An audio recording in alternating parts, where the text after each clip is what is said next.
Hey guys, Mr. Case here for part 2 of day 5 of the math work in the NTI packets. So part 2 is the questions 6 through 10 on that sheet. Once again, this is just review over operations and algebraic thinking review. Once again, sometimes you might just have to slow down the questions and kind of break it down sentence to sentence for a student to really comprehend what the question's asking for. So, number 6, which algebraic rule describes the pattern below? So we're talking about patterns again. And the numbers they give us is 2, 6, 4, 12, 10, 30. So is A, add 4, then subtract 2. B, multiply by 3, then add 2. C, multiply by 3, then subtract 2. Or D, add 4, then subtract 1. So what you really need to do there is just look over the pattern and see, okay, go from 2 to 6, 6 to 4, and see what's going on there, and then go from 4 to 12, 12 to 10, and then 10 to 30, so on and so forth. I think most students should be able to get this. Most of the students I work with do pretty well with patterns. So go on to number 7. Which statement matches the problem below? 4 times 5 equals 20. A, 20 is 4 times as many as 5. B, 5 is 4 times as many as 20. C, 4 plus 5 is 20. Or D, 20 is 5 times less than 4. So what you have to do at that problem there is you got to really just break it down, because it's asking which statement matches the problem below. And it gives you the problem, which is 4 times 5 equals 20. So I would reread through those answers very slowly for your student at home and see if they can try to figure out, maybe get a piece of scrap paper. But I'll read those answers again. A, 20 is 4 times as many as 5. B, 5 is 4 times as many as 20. C, 4 plus 5 is 20. Or D, 20 is 5 times less than 4. Okay, wrong number 8. Calor read for 4 hours last week. Louise read 6 times as long. Which equation would show how long Louise read? Is it A, 6 times R equals 6. Remember, R represents read. B, R divided by 6 equals 4. C, 6 divided by R equals 4. Or D, 4 times R equals 6. So once again, you just got to read that question over again. I'm going to read it again. We're going to break it down sentence by sentence. Calor read 4 hours last week. Louise read 6 times as long. Which equation would show how long Louise read?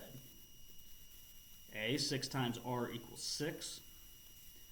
B, R divided by 6 equals 4. C, 6 divided by R equals 4. Or D, 4 times R equals 6. Don't get too confused there, because I know in the question it says Louise read 6 times as long. So to really find which equation would be correct, you got to really look at the problems and kind of try to think of, okay, if I need to figure out how long Louise read for, obviously it's 6 times as long as 4, but there's nothing there that says 6 times 4. That's a little hint there. Try to think of the opposite of times. Number 9. The number of shells that Tyrone collected at the beach is a prime number between 30 and 50. Which number below could be the number of shells he collected?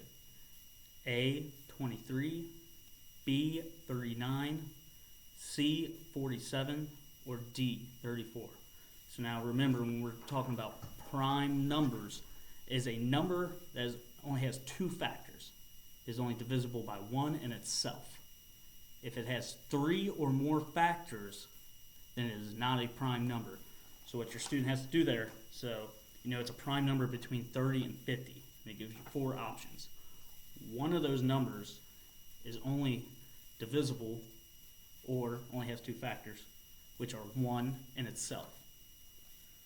So the student really needs to kind of go through, can make a factor tree, get some scrap paper, and see, okay, each of these numbers is divisible by 1 in itself, but do they have other factors? Can they be divided by other numbers? And number 10 says, Miss Booker's class is going to the fair. It costs $18 for adult tickets and $12 for student tickets. There are 25 students and 9 adults going. They have $400 in their field trip fund. Do they have enough money to pay for the tickets? Explain your answer. So once again, break this down sentence by sentence. So Miss Booker's class is going to the fair. Not really much important information there. It costs $18 for adult tickets and $12 for student tickets. I see some important information there. There are 25 students and 9 adults going. Once again, more important information. They have $400 in their field trip fund. More important information.